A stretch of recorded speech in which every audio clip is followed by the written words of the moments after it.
Welcome, Paul Riley from Fitness Depot here, giving you some help with your first purchase of a treadmill.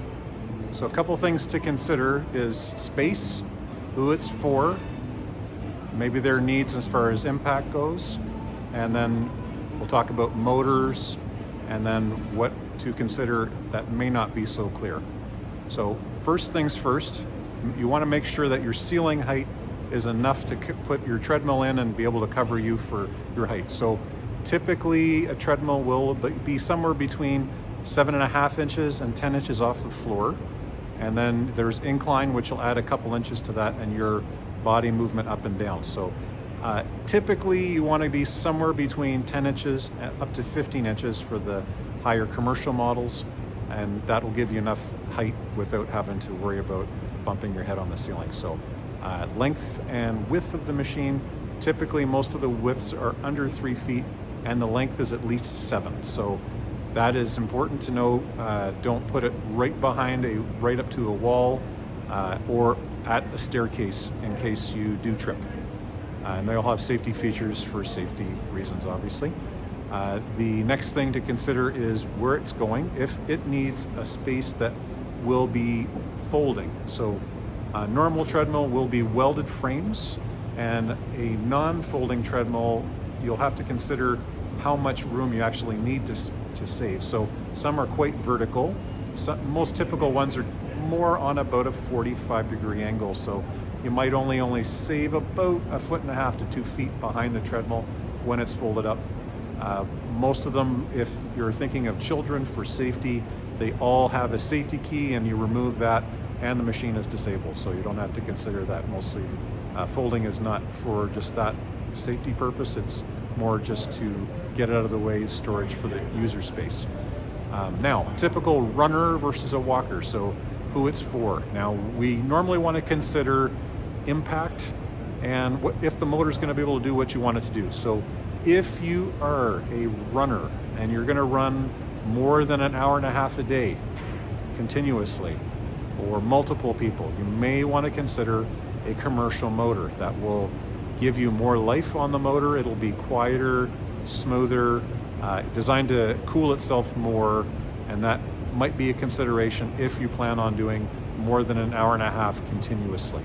If it's less than that, or you're breaking it up over the day with more people, you may be able to get away with a DC motor. A walker typically works the motor harder than a runner, and the reason for that has to do with the motor. So the motor has a weighted side to it, a flywheel that will help when you get above 6.5 miles an hour. Walking is a lot harder on the motor, and I consider it similar to a car with a gas mileage better on the highway than in the city. So the motor is going to work a little harder at a walking speed than a jogger or a runner. Now, as far as maintenance goes, most people aren't really considering this too much with the treadmill. Most have maintenance to do. So the maintenance will only take a couple minutes each month, sometimes twice a month, depending on your mileage. And what that means is that underneath the belt, it gets quite hot. There's a lot of static electricity and friction that the belt creates. So to lessen how much it will wear will mainly be in lubricating the belt.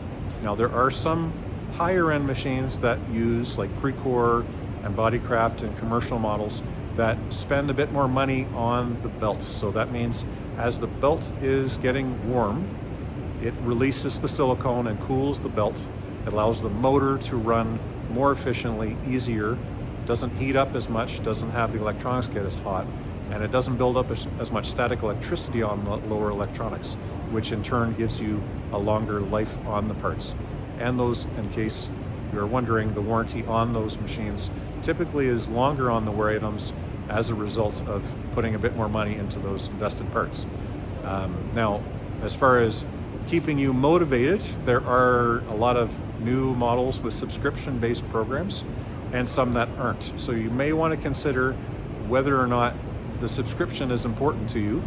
If you need someone to tell you how fast to go, or if you just feel like you wanted to be more in tune with nature or programming that way, there are many of the apps now that are starting to come out with features regarding outdoor walking and running, so you're not just looking at the screen for the entire time. You're more in tune with going outside with a focused on a run or a jog. So you can make it whether you're going to watch Netflix or you want the feeling of being at the beach or climbing through the mountains. It gives you the options to keep you motivated and interested in what you're doing. Otherwise, if you don't think you want to spend the money on the programming, you may have a good TV set in front. Just placing the TV or the treadmill to the side of the TV allows you to keep yourself motivated, interested in doing it longer, more often. So small steps and gets you where you want to be. So if you have any questions and you're considering a treadmill, please feel free to call us at Fitness Depot, 613-247-8888, and we'll definitely help you out. We have delivery and setup available as well if you need that to help you get it into your home. Thanks so much. Have a great day.